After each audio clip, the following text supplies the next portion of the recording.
오늘 본문 말씀은 사도행전 14장 19절에서 28절입니다. 사도행전 14장 19절에서 28절입니다.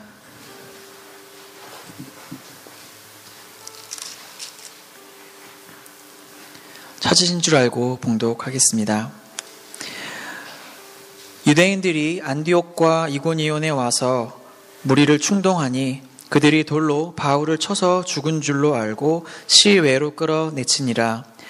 제자들이 둘러섰을 때에 바울이 일어나 그 성에 들어갔다가 이튿날 바나바와 함께 더베로 가서 복음을 그 성에서 전하여 많은 사람을 제자로 삼고 루스드라와 이고니온과 안디옥으로 돌아가서 제자들의 마음을 굳게 하여 이 믿음에 머물러 있으라 권하고 또 우리가 하나님의 나라에 들어가려면 많은 환난을 겪어야 할 것이라 하고 각 교회에서 장로들을 택하여 금식 기도하며 그들이 믿는 주께 그들을 위탁하고 비시디아 가운데로 지나서 밤빌리아에 이르러 말씀을 버가에서 전하고 아달리아로 내려가서 거기서 배 타고 안디옥에 이르니 이곳은 두 사도가 이룬 그 일을 위하여 전에 하나님의 은혜에 부탁하던 곳이라. 그들이 이르러 교회를 모아 하나님이 함께 행하신 모든 일과 이방인들에게 믿음의 문을 여신 것을 보고하고 제자들과 함께 오래 있으니라. 아멘. 지난 주일에 정신이 드니라는 주제로 말씀을 드렸습니다. 정신이 드니, 바울의 이야기죠. 그래서 믿음의 수동성, 믿음은 우리가 막 열심히 해서 구해서 얻는 게 아니라 하나님의 선물이다, 이런 말씀을 드렸습니다. 자, 지난주 베드로에게 있었던 일이죠. 베드로에게 어떤 일이 있었는지 잠깐 한번 보도록 하겠습니다. 베드로가 감옥에 갇혀 있었죠. 완전히 이렇게 꽁꽁 묶여 갇혀 있었습니다. 양쪽에 간수들이 양 옆에 있었고 쇠사슬에 매여 있었어요. 그러니까 상상해 보면 간수들의 다리와 베드로의 다리가 같이 묶여 있을 거를 상상할 수 있죠. 완전히 이제 못 도망가게 그렇게 갇혀 있었고 그리고 당연히 감옥 안에 있죠. 감옥이 1중, 2중, 3중으로 감옥에 갇혀 있었습니다. 겹겹이 그를 에워싸고 있는 쇠창살과 경비들을 생각할 수 있죠. 자, 베드로는 그 상황에서 나올 수 있을 거라고, 구원 받을 수 있을 거라고 상상하지 못했던 것 같아요. 그래서 자포자기한 상태에서 자고 있었다, 아니면 그냥 실신해 있었다라고 생각하는 게 맞는 것 같습니다. 자, 그가 생각할 수 있었던 건 다음날 형장의 이슬로 사라지는 거였을 텐데, 근데 하나님께서 구원하시죠. 하나님은 죽은 거나 마찬가지인 절망 가운데 있는 베드로에게 천사를 보내셔서 그를 깨우시고 쇠사슬을 푸시고 쇠문을 여시고 인도해 내십니다. 그렇게 베드로는 또 한 번의 구원을 경험을 해요. 자, 베드로의 모습을 보면서 인간의 무지, 인간의 무능, 인간의 믿음 없음을 좀 보게 돼요. 아니, 베드로가 이 정도면 실은 누가 믿음이 있고 누가 그렇겠어요. 첫 번째 제자이고 부활을 경험했고 또 복음을 전하면서 그렇게 많은 회심을 경험했던 베드로도 절망적인 상황 가운데 그냥 한 명의 인간일 뿐입니다. 당연히 죽음 앞에 자신을 구원할 수 있는 조금의 능력도 의지도 없습니다. 그런 베드로를 구원하시는 하나님, 그 하나님의 은혜를 우리가 보게 됩니다. 베드로는 완전한 건짐을 받고 나서야 정신이 들고 구원하는 하나님의 은혜를 깨닫습니다. 자, 우리의 믿음은 하나님께서 우리를 위해 하신 일을 깨달을 때 우리에게 믿음이 생기죠. 그리고 그렇게 믿음이 생길 뿐만 아니라 그렇게 우리의 믿음이 자라나요. 하나님이 하시는 것을 하나님의 은혜로 보아가면서 우리의 믿음이 자라납니다. 그래서 믿음의 수동성이 있죠. 자, 믿음은 하나님의 선물이에요. 에베소서 2장 8절이죠. 너희는 그 은혜에 의하여 믿음으로 말미암아 구원을 받았으니 이것은 너희에게서 난 것이 아니요 하나님의 선물이라. 믿음으로 말미암아 구원을 받았어요. 그럼 마치 우리가 무언가 믿음을 위한 뭔가 한 것처럼 느낄 수 있지만 아닌 게 분명하죠. 너희에게서 난 게 아니야. 너희들의 성경적인 지식, 너희들의 결심, 너희들의 어떤 노력으로 된 게 아니야. 너희에게서 난 게 아니야. 나에게로부터 온 거야. 하나님의 선물이야. 이렇게 얘기해 주죠. 자, 고린도전서 12장 3절 후반부입니다. 성령으로 아니고는 누구든지 예수를 주시라 할 수 없느니라. 무슨 말씀이에요? 아무리 성경을 많이 알고 예수를 많이 들어도 성령님이 아니고서는 성령님께서 우리 마음 가운데 예수가 주라는 사실을 깨닫게 하지 않으면 알지 못해요. 그게 성경이 말하는 바입니다. 자, 로마서 1장 17절이죠. 복음에는 하나님의 의가 나타나서 믿음으로 믿음에 이르게 하나니 기록된 바 오직 의인은 믿음으로 말미암아 살리라 함과 같으니라. 오직 의인은 믿음으로 말미암아 살리라. 우리는 어떻게 의인이 되었어요? 예, 믿음으로 의인이 되었어요. 자, 그런데 그 믿음은 하나님의 선물이에요. 복음은 하나님이 우리에게 하신 일입니다. 복음은 예수님이 하나님의 아들이고 그분이 우리를 위해서 죽으시고 우리의 죄를 대신해서 죽으시고 부활하셨다는 사실이에요. 이미 하나님이 하신 일이죠. 근데 그게 믿겨지는 그것이 기적이고 하나님의 은혜인 거예요. 그런 믿음이 저와 여러분에게 있습니까? 예. 자, 이 복음을 믿게 됨으로 우리는 그리스도인이 됩니다. 그리고 또 하나님의 은혜로 복음을 더 깊이 그 의미를 깨달아 가면서 믿음이 자라나요. 이런 면에서 신앙생활의 굉장히 중요한 특성은 수동성이에요. 하나님이 이니시에이티브를 갖고 계세요. 하나님이 주도하세요. 주권적으로 일하세요. 시편 1장에 하나님의 사람을 의미하는 복 있는 사람, 하나님의 사람, 복 있는 사람을 어떻게 묘사하고 있습니까? 시냇가에 심겨진 나무다라고 얘기했어요. It was planted by the streams. 시냇가에 심기어진 나무예요. 이 심기어졌다라는 의미가 패시브죠. 수동성을 확인해 줍니다. 나무는 능동적으로 심겨지지도 옮겨질 수도 아무것도 할 수 없어요. 누군가의 손에 의해서 수동적으로 선택을 받고 옮겨지고 심겨집니다. chosen, delivered and planted. 그리고 또 시냇가에 의지해서 살아가요. 기독교의 믿음은 우리가 원하는 것을 강렬히 소원하는 게 아니죠. 바라봄의 법칙 이런 이야기를 하지만 그게 우리의 믿음이 아니에요. 우리가 무엇을 볼 수 있다고 보기 원한다고 그래서 본다고 생각한다고 상상한다고 그게 우리의 믿음이 아니에요. 왜냐하면 믿음은 우리 안에서 나오는 게 아니고 하나님이 주신 것이기 때문에 그래요. 하나님의 은혜로 받은 선물이라는 점을 항상 기억하기 바랍니다. 아멘. 네.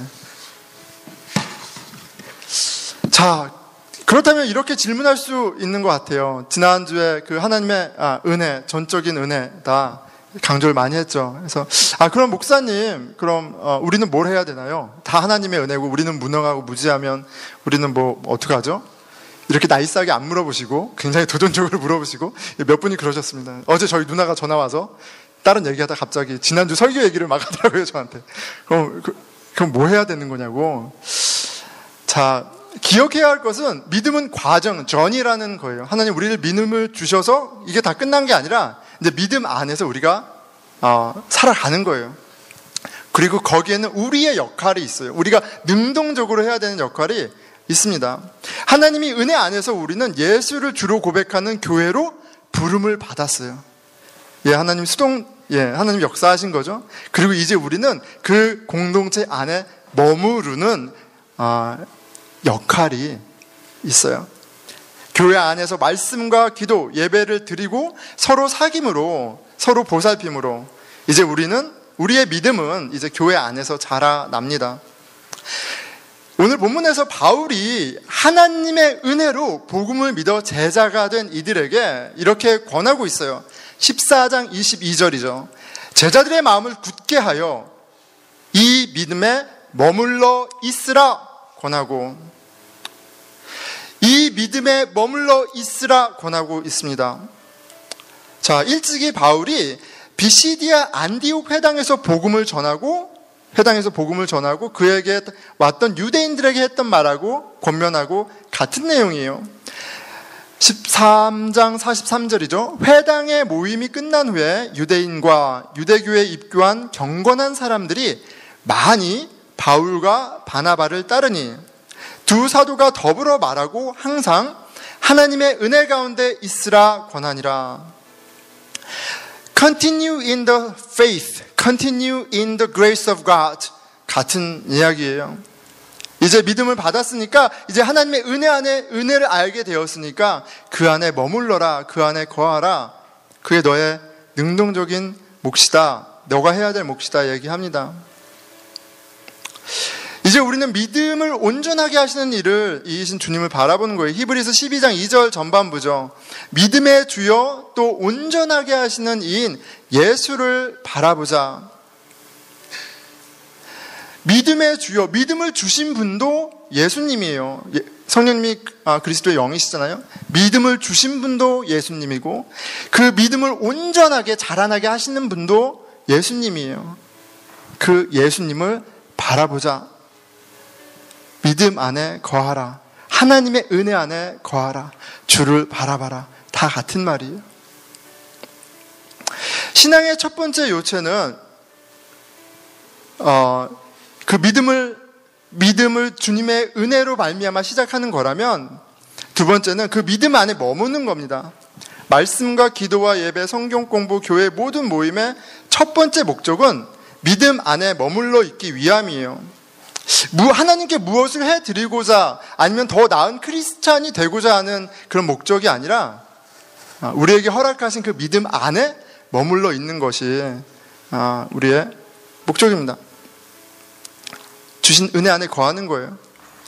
하나님의 은혜 안에서 우리는 우리의 새로운 정체성을 경험합니다. 나의 가치는 다른 곳에서 찾는 것이 아니라 이제 믿음 안에서 찾게 돼요. 한국 사람이라는 것, 아무개 자녀라는 것, 아들이라는 것, 딸이라는 것, 무엇을 하는 사람이라는 그런 외부적인 것을 통해서 나의 정체성을, 나의 가치를 확인하는 게 아니라 이제는 믿음 안에서, 그리스도 안에서 하나님의 자녀라는 새로운 정체성, 이것들을 확인하고 경험하는 거예요. 시냇가에 심기운 나무는 시냇가에 머물러 있는 것으로 충분합니다. 이제 시냇가에 머물러 있음으로 자라나고 열매를 맺죠. 예, 목사님, 그럼 믿음만 있으면, 그렇게 믿음 안에 머물러만 있으면 되나요? 믿음 안에 머물러 있으면 막 아무렇게나 살아도 되는 건가요? 믿음만 있으면 되는 거예요? 아무것도 안 해도 되는 거예요? 교회만 잘 나오면 되는 거예요? 이렇게 질문할 수 있는 것 같아요. 자, 그런데 두 가지를 말씀해 드릴 수 있는 것 같아요. 하나는 믿음이 있으면요, 믿음이 있으면 아무렇게 살 수가 없어요. 아무렇게 살다가도 믿음이 들어오면 아무렇게 살 수가 없어요. 내가 안 보이던 하나님이 보이고 안 보이던 그리스도가 보이는데 어떻게 내 마음대로 살 수 있겠어요? 예전에는 내가 그렇게 큰 죄인인지 몰랐어. 내가 예전에는 하나님의 은혜를 그렇게 입었는지 몰랐어. 그런데 믿음이 와서 이제 알아요. 그러면 함부로 살 수가 없죠. 하나님의 은혜를 아는 사람이 모든 것이 자기가 이룬 것인 양 살 수 없습니다. 하나님이 주인인 것을 아는 사람이 함부로 주인 행세를 할 수 없어요. 나 중심에서 하나님 중심으로 바뀌었는데, 어떻게 믿음이 생겼는데 어떻게 그럴 수 있겠어요? 자, 그리고 한 가지는 우리는 행위가 먼저냐 믿음이 먼저냐 이런 이야기를 관념적으로 얘기합니다. 그런데 우리의 존재는 행위와 믿음이 나뉘어지지가 않아요. 우리의 믿음과 행위는 항상 같이 가요. 나라는 사람은 허공에 홀로 있는 것이 아니고 끊임없이 활동하죠. 그냥 활동하지 않는 것도 활동하는 거예요. 어떤 면에서. 믿음과 행위는 나뉘어지지 않습니다. 나는 무엇을 믿느냐 동시에 누군가의 자녀이고 누군가의 친구이고 아비이고 관계 가운데 있어요. 어떤 행동을 하면서 살고요. 어떤 말을 하면서 살고요. 어떤 결정들을 이미 하고 살아가요. 그래서 믿음과 행위는 나뉘어지지 않아요. 머릿속에서나 나뉘어지지 우리 존재로는 나뉘어지지 않아요. 자, 이 말은 우리가 믿음 안에 거해 있다면 그 믿음 안에 거해 있다는 사실로 말미암아 어떤 변화가 우리 말 가운데, 행동 가운데 나타난다는 말입니다. 시냇가에 심기운 나무라면 시절을 쫓아 열매를 맺게 되어 있어요. 같은 맥락에서 반대로 복음에 합당한 열매가 없다면, 믿음에 합당한 열매가 없다면 우리는 내가 믿음이 있는지를 먼저 물어봐야 돼요. 그게 맞죠. 나에게 예수 그리스도의 제자다운 모습이 없고 하나님의 자녀다운 모습이 없고, 그렇다면 무엇을 하려고 막 열심히 하기보다는 나에게 진짜 믿음이 있나? 내가 갖고 있는 믿음은 뭔가를 먼저 물어봐야 돼요. 어릴 때부터 교회를 나왔으니까 믿음이 있다고 생각하면 안 돼요. 교회를 오래 다녔다고 해서 믿음이 있는 게 아니에요. 내가 성경을 10번 읽었으니까 난 믿음이 있어도 아니에요. 성경을 10번 읽어서 믿음이 있는 게 아니에요. 하나님의 선물이라고 얘기하시잖아요. 성령이 아니고는 알지 못한다고 얘기하시잖아요.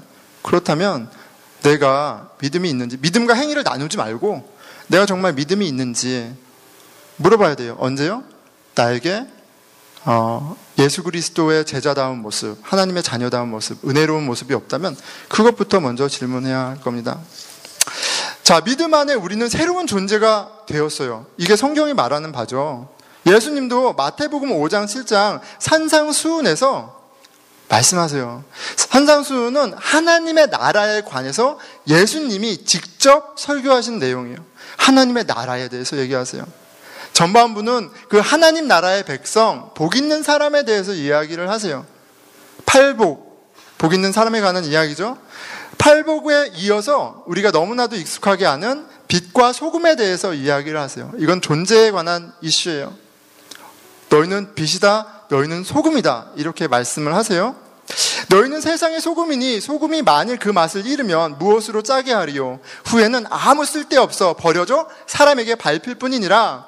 너희는 세상의 빛이라 산 위에 있는 동네가 숨기지 못할 것이요, 사람이 등불을 켜서 말 아래에 두지 아니하고 등경 위에 두나니 이러므로 집안 모든 사람에게 빛이 느니라.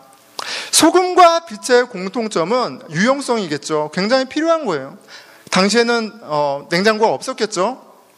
냉장고가 있어서 우리는 음식들을 오래 보존하고 먹을 수 있어요. 근데 당시에 음식을 오래 보존할 수 있는 방법은 소금뿐이 없죠. 소금은 삶에 직접적으로 유익한, 유용한 재료예요. 빛이 없으면 어둠 가운데 살아갈 수가 없죠. 빛은 또 마찬가지예요. 소금은 소금으로, 빛은 빛으로 존재하는 것 자체로 세상에 유익합니다. 우리가 믿음으로 새로운 존재가 되었다면 그 존재로 어떠한 행위로 세상과 또 다른 양상의 그런 관계를 맺는 거예요. 자, 이런 맥락에서 이어지는 17절, 17절을 이해할 수 있죠. 빛과 소금, 소금과 빛에 대해서 얘기하시고 이렇게 얘기하십니다. 이같이 너희 빛이 사람 앞에 비치게 하여 그들로 너희 착한 행실을 보고 하늘에 계신 너희 아버지께 영광을 돌리게 하라. 자, 너희가 그리스도인이라면, 너에게 믿음이 있다면, 너가 예수의 제자면 이제 착하게 살아! 라는 말이 아니에요, 여러분. 그런 말씀이 아니에요. 그렇게 윤리적인 걸 얘기하는 말씀이 아니에요.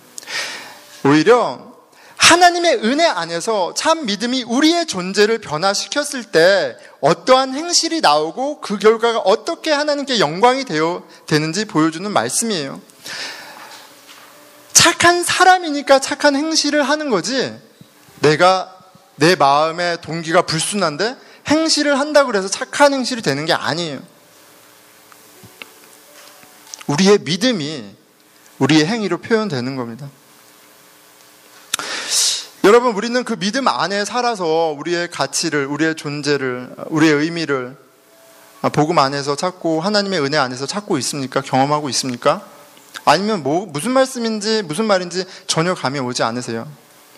내가 여전히 나의 가치를, 나의 아이덴티티를 하나님의 은혜 안에서 하나님의 자녀됨으로 찾기보다 내가 어느 학교를 다니고 어떤 옷을 입고 어떻게 생겼고 이렇게 찾는다면, 그리고 심지어 교회 안에서도 우리가 그리스도가 아니라 나의 예전의 신앙의 어떤 경험들, 성경적인 지식들, 나의 열심들, 사역으로 마치 믿음이 있는 것처럼 얘기를 한다면 실은 믿음에 대해서 다시 물어볼 때입니다.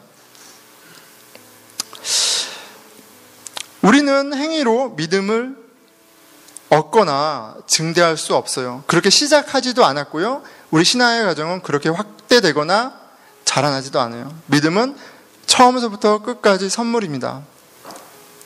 우리는 그저 그 믿음을 받고 그 믿음 안에 거하는 것이 우리의 몫이에요. 자, 우리는 행위로 현재의 믿음을 가늠할 수 있습니다. 좀 다른 맥락인데요. 행위로 우리는 어떤 믿음을 마음에 품고 있는지 그 정체를 알 수 있어요. 우리가 행위로 믿음을 증대할 수는 없지만 믿음이 우리를 어떤 행위를 하게 하기 때문에 행위로 우리의 믿음을 좀 가늠할 수 있어요. 좀 살펴볼 수 있습니다. 이벨류에이트 할 수 있습니다. 다른 사람들보다도 각자에게 좀 생각해 보면 좋겠어요. 마태복음 7장 15절에 산상수훈 안에 있는 말씀이에요. 예수님이 이렇게 말씀하시죠. 거짓 선지자들을 삼가라. 양의 옷을 입고 너희에게 나아오나 속에는 노략질하는 일이라.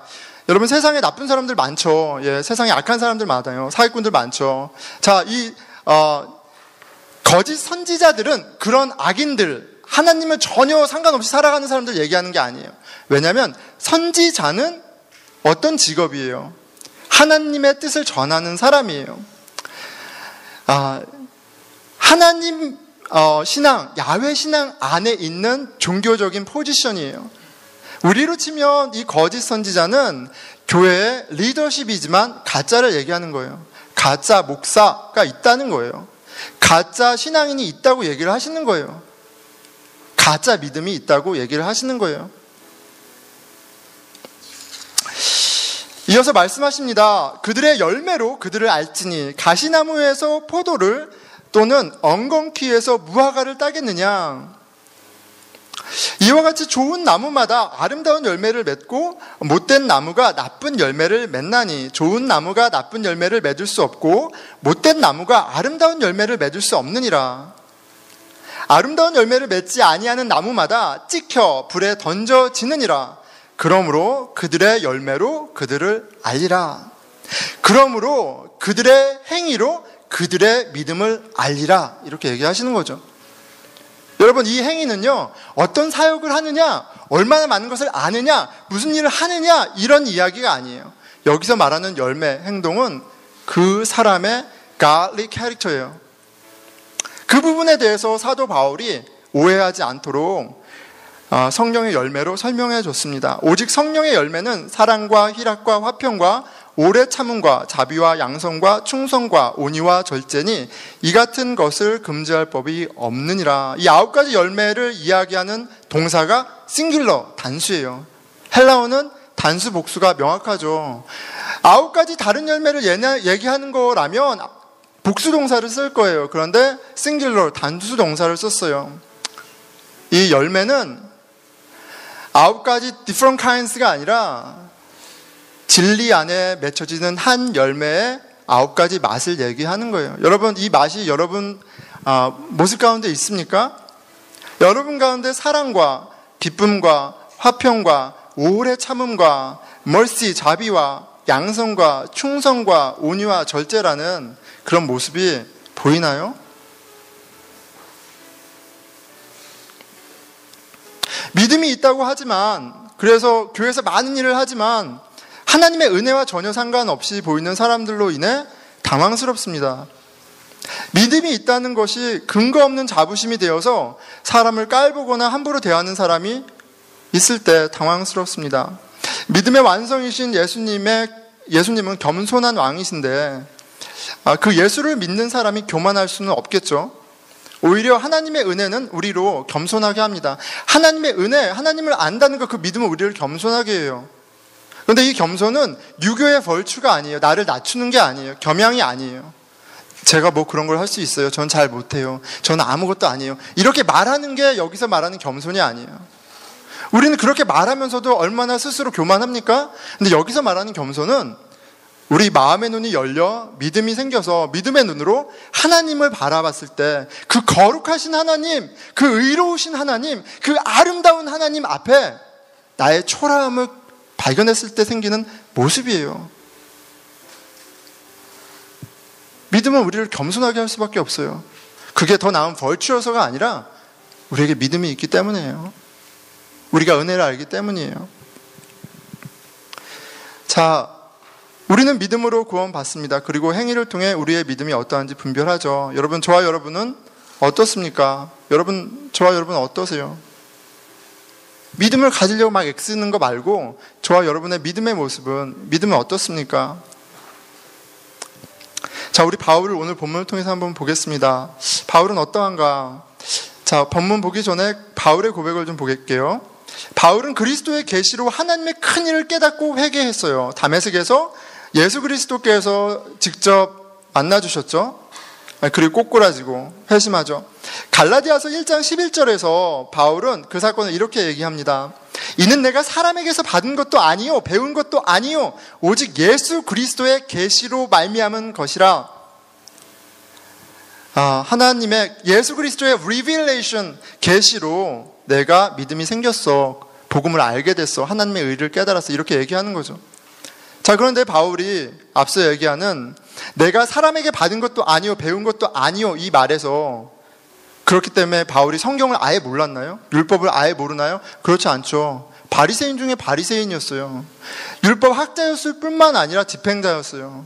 그가 율법을 모르지 않죠. 하나님은 모르지 않죠. 근데 그가 어떻게 얘기해요? 예수 그리스도가 직접 오셔서 자기를 리빌 해주시기 전까지 나는 몰랐어. 난 배운 게 하나도 없어. 이렇게 얘기를 하죠. 근데 하나님의 전적인 은혜로 믿음이 생겼어요. 하나님의 은혜 안에 거하게 됐어요. 디모데전서 1장 16절에서 그 은혜 안에서 자신의 부르심을 이렇게 확인합니다. 내가 긍휼을 입은 까닭은, 내가 그렇게 은혜를 입은 까닭은 예수 그리스도께서 내게 먼저 일체 오래 참으심을 보이사 후에 주를 믿어 영생 얻는 자들에게 본이 되게 하려 하심이니라. 은혜의 통로가 되게 하시려고, 이방인의 사도가 되게 하시려고 내가 이런 은혜를 입었어 얘기를 하죠. 하나님의 은혜 안에서 삶의 길을 찾고 하나님의 은혜 안에서, 그 믿음 안에서 살아가게 된 바울을 우리가 사도행전을 통해서 쭉 보게 됩니다. 자, 오늘 본문은 바울과 바나바가 루스드라라는 마을에 있었어요. 성에 있었어요. 루스드라라는 마을에서 전도했습니다. 기적도 일으키고 했지만 결국은 고난을 받죠. 사도행전 14장 19절이에요.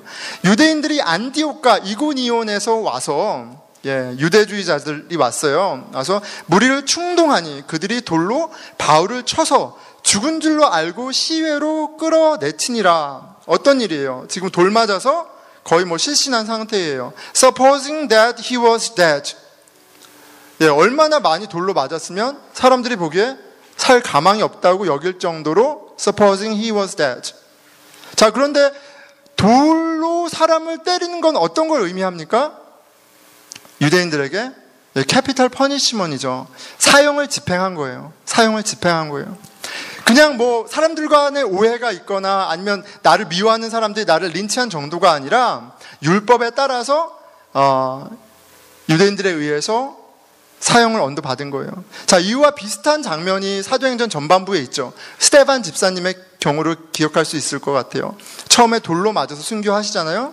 근데 스데반 집사님이 그 전에 회당에서 사람들, 유대인들 앞에서 복음을 증언합니다. 복음을 증거해요. 쭉 설명해요. 그 이야기를 듣고, 복음을 듣고 사람들이 분노하죠. 신성 모독이다. 그래서 돌을 쳐서 죽여요. 여기선 생략됐지만 바울도 똑같은 것을 겪었을 거예요. 유대인들 앞에서 복음을 증거하고 그 복음에 분노한 유대인들이 신성 모독이다 해서 돌로 했어요. 법적인 절차를 거쳐서 이런 결과를 맞습니다. 그런데 억울하잖아요. 바울 입장에서 억울할 수 있죠. 괴롭죠. 진리를 얘기하다가 핍박을 받았잖아요. 여러분, 누구한테 사도행전을 묵상하다 보니까 자꾸 똑같은 질문을 하게 되네요. 여러분, 누구한테 맞아본 적 있으세요? 누구한테 맞아본 적 있으세요? 예. 대부분 둘째들은 경험들이 다 있죠. 첫째한테 막 맞은 경험들이 있죠. 그런데 맞아본 적 있으세요? 아니면 누구한테 이렇게 부당하게 대우를 당해보신 적 있으세요? 아니면 왕따를 당해보신 적 있으세요? 내가 믿었던 사람들, 같은 무리라고 생각했는데 나를 모욕 준 그런 경험을 해본 적 있으세요? 바울의 경우는 익스트림하고 익스트림한 경우 중에 하나죠. 같은 유대인들에게, 같은 신앙인들에게 어떤 면에선 린치를 당한 거예요. 죽도록 맞은 거예요. 그것도 잘못해서가 아니라 복음을 전하다가. 60만이 아니라 멘탈에도 심각한 손상이 갈 만합니다. 어디 다른 데서도 아니고 교회 안에서 왕따 당하고 교회 안에서 욕먹고 교회 안에서 비난을 당했다고 생각해 보세요. 자, 20절 바울의 모습을 봅니다. 믿음 안에 있는 모습이 뭔가. 제자들이 둘러섰을 때 바울이 실신에 있는데 제자들이 둘러섰어요. 바울이 일어나. 근데 바울이 툭툭 털고 일어납니다. 툭툭 털었는지 잘 모르겠어요. 어쨌든 일어나요. 그 성에 들어갔다가 이튿날 바나바와 함께 더베로 가서. 굉장히 짧은 서술이지만 지금 바울이 어디로 가나요? 그가 돌 맞았던 그 성으로 돌아가요. 나를 상처 줬던 사람들이 있는 곳, 내가 부당한 대우를 받았던 곳으로 돌아갑니다. 아무 일도 없었던 것처럼 돌아가고요. 그리고 더베라는 곳으로 물론 다음날 이동하지만 마치 그런 일이 없었던 것처럼 돌아갑니다. 이게 나에게 가능한가? 우리에게 가능한가? 나는 아내하고만 싸워도 이렇게 아내 얼굴 보기가 좀 힘들어요. 그래서 얼굴을 피하죠. 저 같은 경우는 누군가에게 부당한 경우를 당하면 두 가지로 반응합니다. 하나는 계산을 하죠. 내가 이길 수 있나? 내가 소송을 걸어서 이길 수 있나? 아니면 피지컬리 힘으로 내가 제압할 수 있나? 논리로 이길 수 있나? 만약에 그게 가능하면 가서 싸워요. 돌아가서. 그런데 만약에 계산해봤는데 저 사람이 가방끈도 길고 나보다 논리도 있고 힘도 세고 수해서 될 것도 아니고 머리 아파. 그럼 어떻게 해요? 회피하죠. 그 사람을 만나지 않아요. 그곳에 다시 돌아가지 않습니다. 너무 힘든 일이에요. 불가능한 일이에요. 저에겐 그래요. 그런데 바울은 지금 저로서는 제3의 길을 가고 있어요. 다시 그 자리로 들어가요. 그랬잖아요. 아내랑만 싸워도 이렇게 그 집에 들어가기 싫어요. 그래서 모든 핑계를 대고 집에 뭐 딴 거를 하더라도. 그런데 그 정도가 아니잖아요. 적절한 예는 아니었던 것 같습니다. 일상으로 돌아간다. 믿음 안에 거한다는 게 뭔가? 굉장히 평범해 보이지만 평범하지 않죠. 21절에 이어서 더베로 가서 복음을 그 성에 전하여 많은 사람을 제자로 삼고, 이제 1차 전도여행이 끝났습니다. 돌아가는 일만 남았어요. 이제 돌아갑니다. 루스드라와 이고니온과 안디옥으로 돌아가서. 자, 그런데 지금 첫 번째 거명된 도시 이름이 어디예요? 루스드라예요. 여기 어디예요? 바울이 돌 맞은 데예요. 루스드라를 굳이 저 같으면 피해갈 것 같아요. 여기는 스킵하고 갈 것 같아요. 근데 루스드라를 굳이 갑니다.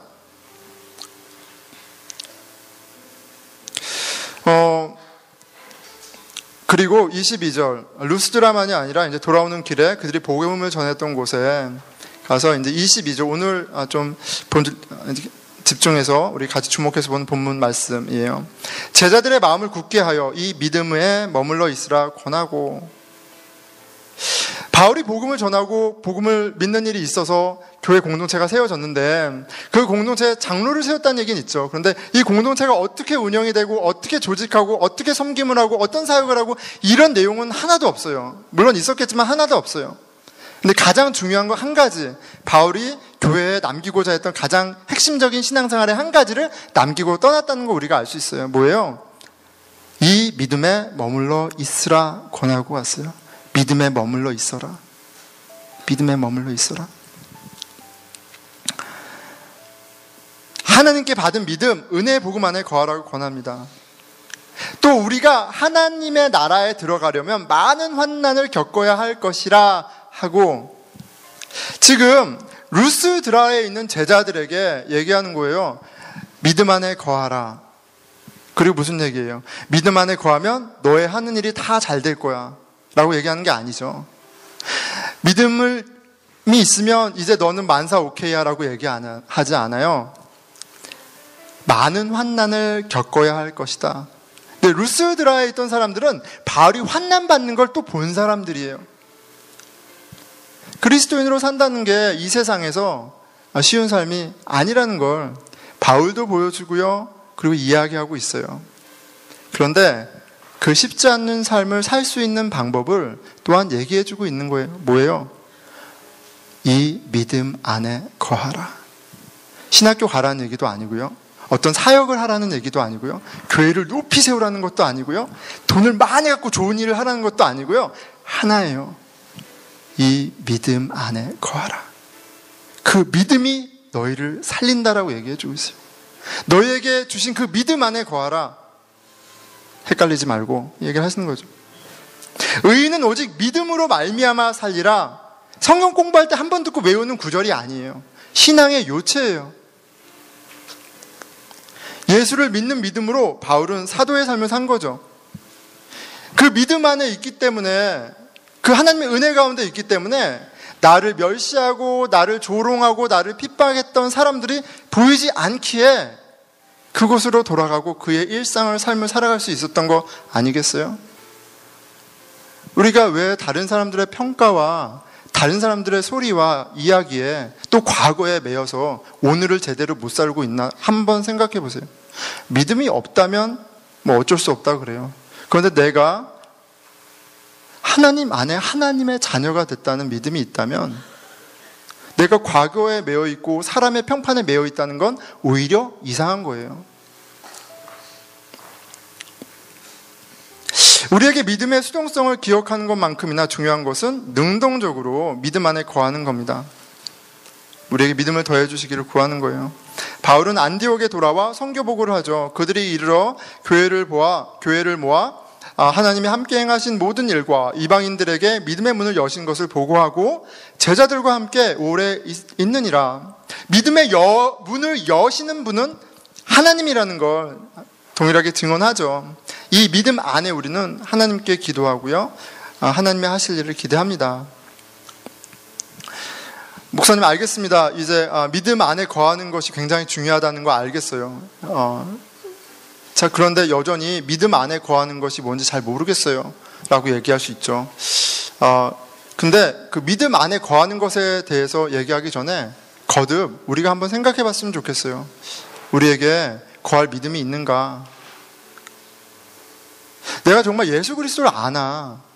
내가 예수 그리스도를 주로 고백하나? 내가 예수님의 길을 따라가기 원하나? 알고 있나? 잘 긴가민가 하면 여러분, 믿음 안에 거하는 것 이전에 그 믿음을 달라고 기도해야 돼요. 그 믿음을 구하며 예배를 드리는 게 맞고요, 말씀 읽으며 성령님께 말씀을 통해 나타나는 예수님을 구하는 게 맞아요.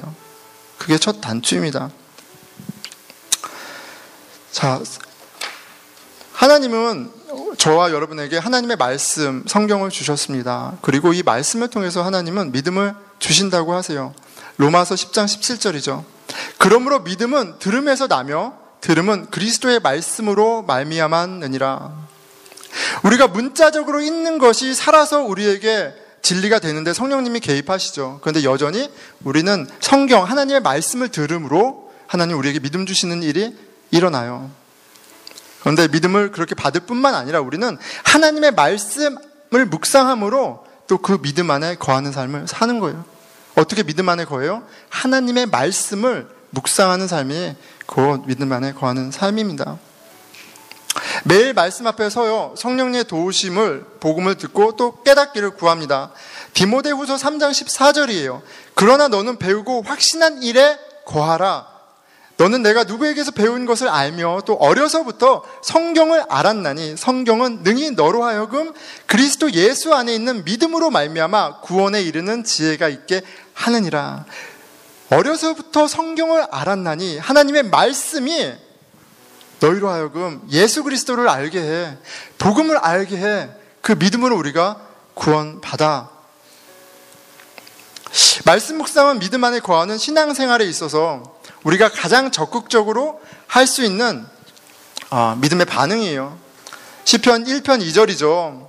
복 있는 사람은 오직 여호와의 율법을 즐거워하여 주의 말씀을 그의 율법을 주야로 묵상하는도다. 시냇가에 심기운 나무라는 수동적으로 믿음의 선물을 받은 그 복 있는 사람을 3절에서 얘기했다면 2절에서는 하나님의 말씀을 주야로 묵상하는 능동적인 믿음 안에 있는 복 있는 사람을 이야기해주고 있어요. 하나님의 말씀을 묵상하는 것이 믿음 안에 거한 삶의 실체예요. 말씀을 맺겠습니다. 믿음은 하나님의 선물입니다. 선물이기 때문에 수동적이죠.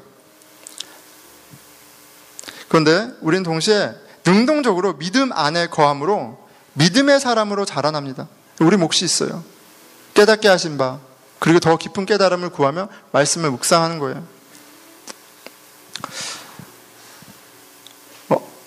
예배만이 아니라 여러분 일상 가운데 하나님의 말씀을 깊이 묵상하는 은혜가 있었으면 좋겠고요. 그리고 우리가 모이기에 힘쓰는 것은 그냥 서로 위로하고 편하고 서로 그러려고 모이는 게 아니고요. 믿음 안에 거하는 것을 권하고 우리가 교회 안에서 그 믿음 안으로 초대받았기 때문이에요. 지난주에 어떤 분을 만났습니다. 이렇게 만났는데 이야기를 하다가 목사님, 어떻게 보스턴에서 이렇게 사역을 하세요? 이렇게 얘기하세요. 근데, 이렇게 어른들은 그런 얘기를 종종 하세요. 만나면, 처음 만난 분이. 아이도 있고, 당연히 살아야 되고, 그리고 보스턴 물가도 비싸고, 사람도 왔다 갔다 너무 많고, 변화도 많고, 너무너무 힘든 곳인데, 어떻게 사역을 하세요? 이렇게 물어보시더라고요. 그래서 주중에 뭐 하세요? 물어보세요. 그래서 저는 세컨자 물어보시는 줄 알고 얘기했는데 그거 말고 신앙에서 뭐 하시냐고 신앙적인 부분에서 뭘 하냐고 물어보시는 거예요. 그래서 이른 아침 기도하고 큐티 모임 하고 금요 예배 드리고 주일 예배 준비하고 별거 없는데요. 이렇게 얘기했어요. 근데 그분이 자꾸 뭔가 있을 거래요. 저한테.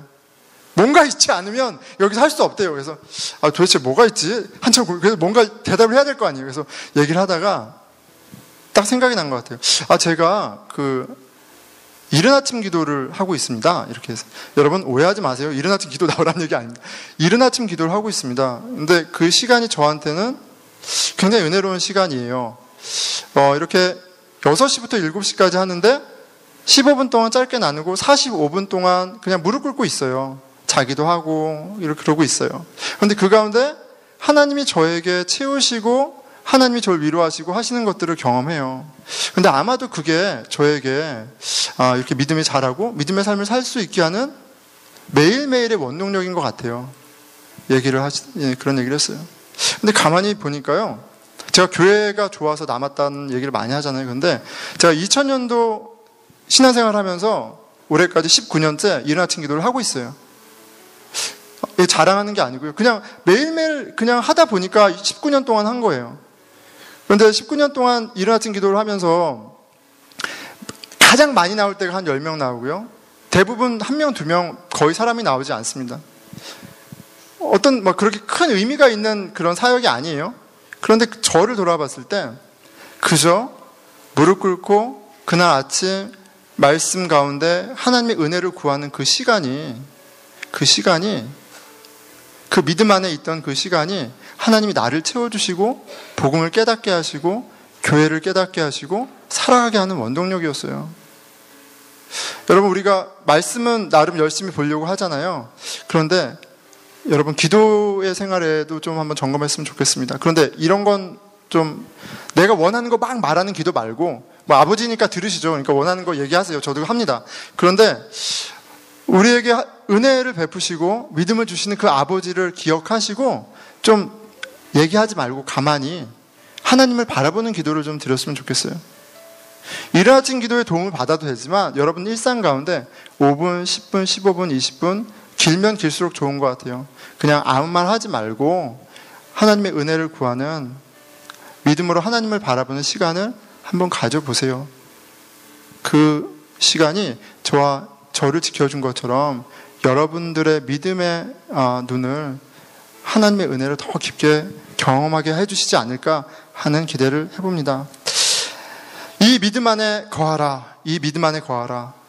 바울을 통해 하나님이 저와 여러분에게 하시는 말씀이에요. 이 믿음 안에 거하라. 믿음 안에 거하는 저와 여러분이 되기를 축원합니다. 기도하겠습니다.